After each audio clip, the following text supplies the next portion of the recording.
Salam jumpa kembali dalam Renungan Harian GKI Kuitang Jumat 7 Juni 2024. Pembacaan Alkitab kita pada hari ini dari Kisah Para Rasul 25 ayatnya yang ke-9 yang demikian bunyinya. Festus yang hendak mengambil hati orang Yahudi berkata, "Apakah engkau bersedia pergi ke Yerusalem, supaya engkau dihakimi di sana di hadapanku tentang perkara ini?" Shalom, jemaat yang terkasih di dalam Tuhan Yesus Kristus. Apa kabar Bapak Ibu Saudara? Kiranya Bapak Ibu Saudara dalam keadaan yang baik, dalam keadaan yang sukacita. Jemaat yang terkasih, keadilan merupakan sesuatu yang langka dan mahal. Semakin sulit ditemukan keadilan di tengah dunia yang lebih mementingkan individualisme dan materialisme. Di setiap aspek kehidupan bisa saja terjadi ketidakadilan.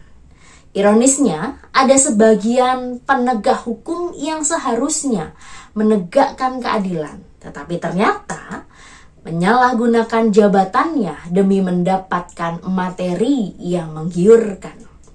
Bagaimana kita yang berperan sebagai saksi Kristus dalam kehidupan? Bagaimana sikap kita bila di pengadilan justru terjadi ketidakadilan dan keputusan yang dipengaruhi oleh agenda-agenda pribadi? Rasul Paulus pada waktu itu ditahan di Kaisarea dan Festus menjadi wali negerinya. Pada saat Festus berkunjung ke Yerusalem, para imam dan ahli Taurat mengajukan permintaan. Kiranya Paulus dibawa ke Yerusalem. Mereka meminta hal tersebut karena mereka berencana untuk membunuh Paulus di tengah jalan. Festus pada waktu itu tidak menyetujui permintaan dari para imam dan ahli Taurat. Namun ternyata pendirian Festus berubah dalam hitungan hari karena dia ingin mengambil hati orang Yahudi dan menyarankan Paulus untuk membela dirinya di pengadilan Yerusalem. Di sini Festus sebagai seorang wali negeri harusnya memimpin dengan adil. Tetapi dia malah memiliki suatu agenda pribadi. Ia ingin mengambil hati orang Yahudi. Maka terjadilah ketidakadilan. Jemaat yang Tuhan kasihi, sebuah kesalahan fatal bila sebuah keputusan dipengaruhi oleh agenda pribadi dan desakan seseorang atau oknum tertentu dan bukan berdasarkan fakta kebenaran. Terkadang tanpa sadar karena rasa sungkan dan ingin menyenangkan hati semua orang. Kita terjebak dalam satu keputusan, bahkan tindakan yang bertentangan dengan prinsip keadilan. Jemaat yang Tuhan kasihi, mari kita menjadi saksi Kristus yang mau tampil berani untuk menyatakan keadilan, untuk menyatakan kebenaran secara murni, tanpa takut dan tanpa gentar. Karena jika kebenaran tidak dinyatakan, maka ketidakbenaran akan dianggap sebagai kebenaran.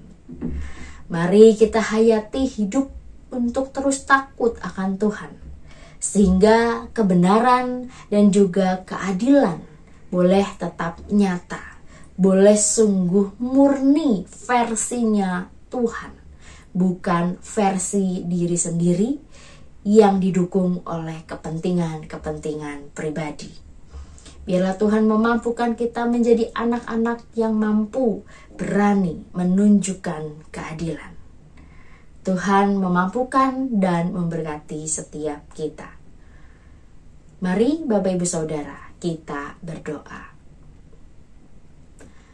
Ya Tuhan, keadilan menjadi hal yang mahal dan langka di tengah-tengah kehidupan kami. Maka dari itu, sebagai saksi-saksi Kristus, mampukan kami untuk menjalani hidup dengan bijaksana, yang seturut dengan kehendak Tuhan. Mampukan kami menghadirkan, menyatakan dengan berani keadilan di tengah-tengah ketidakadilan. Mampukan kami untuk membawa dampak yang baik bagi setiap orang yang ada di sekitar kami, sehingga mereka, lebih banyak orang lagi, merasakan sukacita yang terpancar dari diri setiap kami. Mampukan kami ya Tuhan untuk terus berlaku adil bagi orang-orang di sekitar kami. Dalam nama Tuhan Yesus Kristus kami telah berdoa dan memohon. Amin.